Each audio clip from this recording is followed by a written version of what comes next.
Welcome to my channel GS affairs. GS affairs का इस world history का session में आपका स्वागत है। आज फिर से जीएस अफेयर्स आगे बढ़ते हुए वर्ल्ड हिस्ट्री का सेशन को आगे बढ़ा रहा है। तो देखते हैं हम रूस की क्रांति के बारे में। तो रूस की क्रांति को हम देखेंगे कैसे कैसे हुआ एवं किन का योगदान हुआ एवं कब इसकी स्थापना किया गया था। तो पहले रूस के बारे में अगर बता दी जाए तो रूस विश्व का सर्वाधिक क्षेत्रफल वाला देश रशिया है। रशिया को विश्व के सर्वाधिक क्षेत्रफल वाला देश कहा जाता है। रूस की राजधानी मॉस्को है एवं रूस की राष्ट्रपति व्लादिमीर पुतिन है।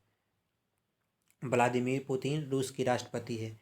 एक आपको यहाँ पे क्वेश्चन हम देते हैं, रूस का करेंसी बताना है, यानी करेंसी ऑफ रूस रशिया की मुद्रा क्या है। कमेंट में आप बताइएगा, तब तक हम आगे बढ़ते हैं।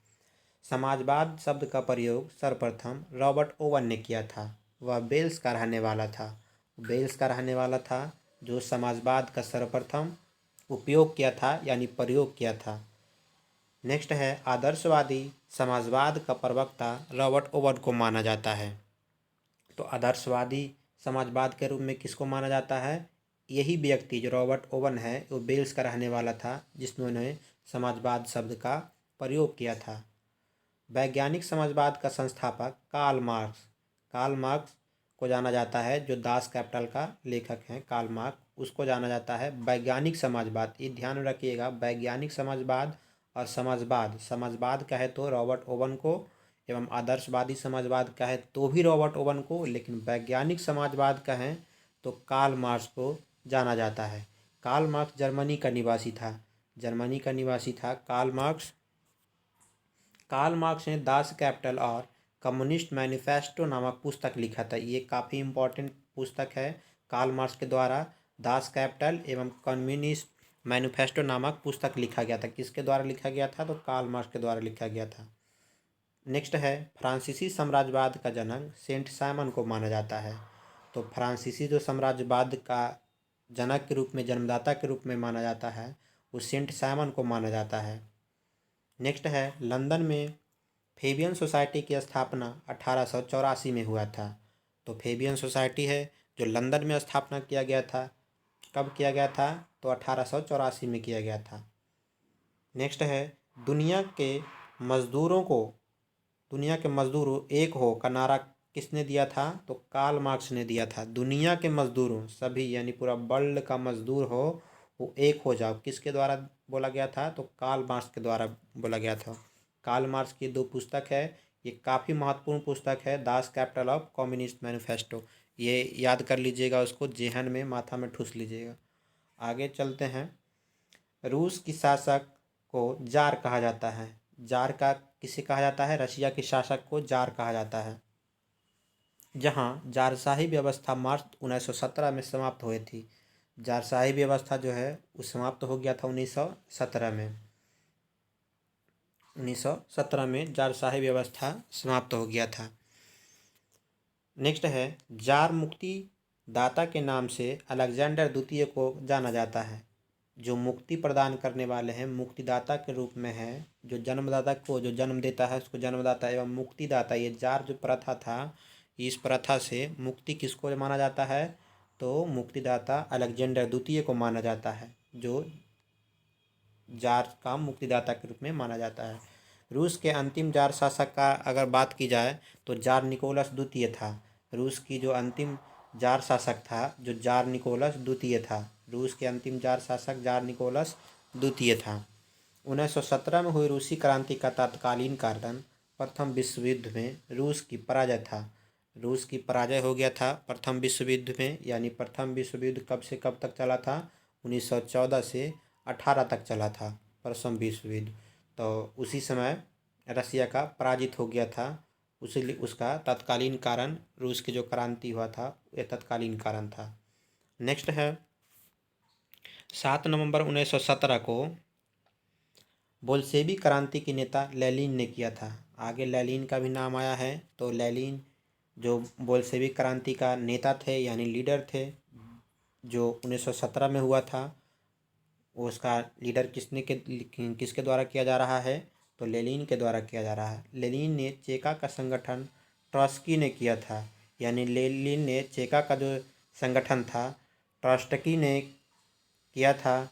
रूस का जार शासक अलेक्जेंडर द्वितीय की हत्या बम विस्फोट में हो गई थी, यानी बम विस्फोट हुआ था।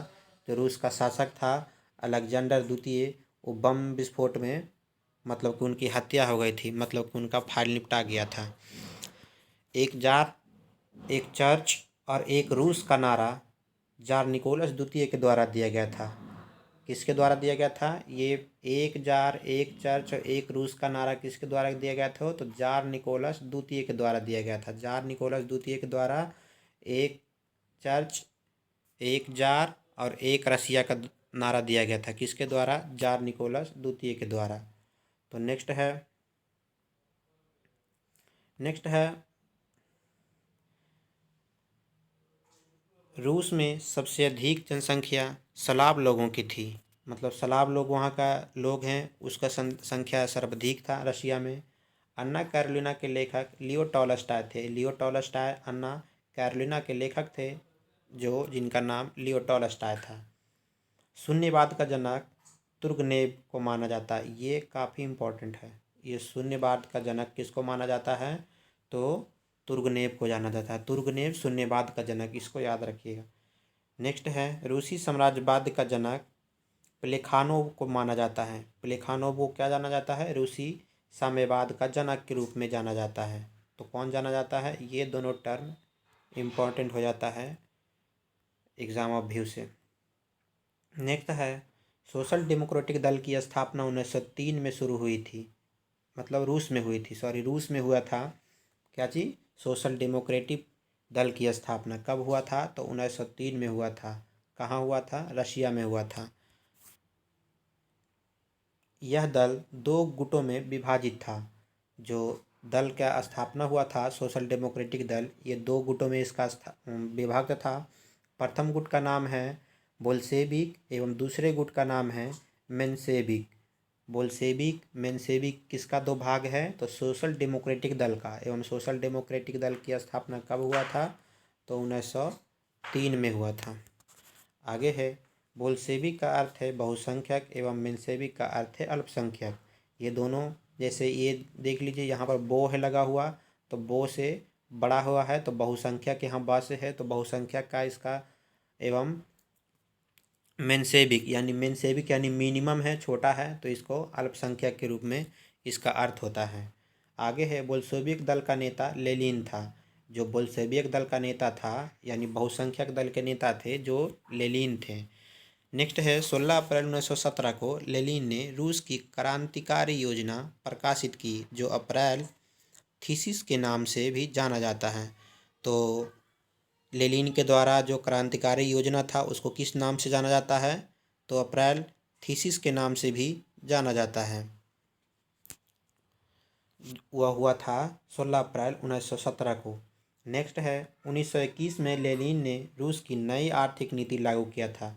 रसिया की नई आर्थिक नीति किसके द्वारा लागू किया गया था? तो लेनिन के द्वारा लागू किया था। कब किया गया था? तो 1921 में किया गया था। नेक्स्ट है आधुनिक रूस का निर्माता स्टालिन को माना जाता है। ये प्रमुख टर्म है। आधुनिक रूस का निर्माता किसे माना जाता है? इसे स्टालिन को माना जाता है। ये टोटल हम जो आपको ये दे रहे हैं, मुहैया कराया जा रहा है मेरे द्वारा, तो ये टोटल प्रमुख टर्म है। उसमें भी कई सारे लोग प्रमुख हो जाते हैं। तो आगे हैं लेनिन की मृत्यु कब हुआ था? तो लेनिन की मृत्यु 1924 में हुआ था। 1924 में हुआ था लेनिन की मृत्यु। तो नेक्स्ट है राइट्स ऑफ मैन के लेखक टॉमस पेन था। राइट्स ऑफ मैन के लेखक कौन थे? तो टॉमस पेन थे। टॉमस पेन किसके लेखक थे? राइट्स ऑफ मैन का लेखक थे। तो ये Thomas Paine Rights of Man का लेखक थे। नेक्स्ट है मदर की रचना मैक्सिम गोर्की ने किया था। मैक्सिम गोर्की ने किसका रचना किया था? तो मदर की रचना किया था। नेक्स्ट है अस्थाई क्रांति के सिद्धांत का प्रवर्तक ट्रॉट्स्की को जाना जाता है। तो अस्थाई जो क्रांति था उसका सिद्धांत का जो प्रवर्तक माना जाता है, ट्रॉट्स्की को जाना जाता है। मतलब ये अस्थाई क्रांति का सिद्धांत का जन्मदाता थे, प्रवर्तक थे। नेक्स्ट है प्रथम विश्व युद्ध के दौरान लेनिन का नारा युद्ध या अंत करो, युद्ध का अंत करो किसका नारा था? लेनिन का नारा था। जो प्रथम विश्व युद्ध 1914 से 18 तक चला, ये लेनिन का नारा था कि प्रथम इस सब युद्ध को अंत करो, यानी समाप्त करो, समतल करो, सब एक हो जाओ। ये युद्ध का अंत करने का दायित्व वही बनता है। नेक्स्ट एवं लास्ट टर्म है कार्ल मार्क्स का आजीवन साथी रहा है। जो कार्ल मार्क्स का आजीवन साथी रहा है वो फ्रेडरिक एंजेलस रहा है। जो कार्ल मार्क्स का आजीवन साथी के रूप में यानी दोस्ताना याराना के रूप में साथी रहा है, जिसका नाम है फ्रेडरिक एंजेलस। तो एक बार इन्हें प्रमुख रूप से फिर से आप पढ़ लीजिएगा दोहरा के। फिर मिलेंगे हम वर्ल्ड हिस्ट्री के किसी प्रमुख टर्म के साथ। तब तक के लिए अपना ख्याल रखिएगा। फिर मिलते हैं। धन्यवाद।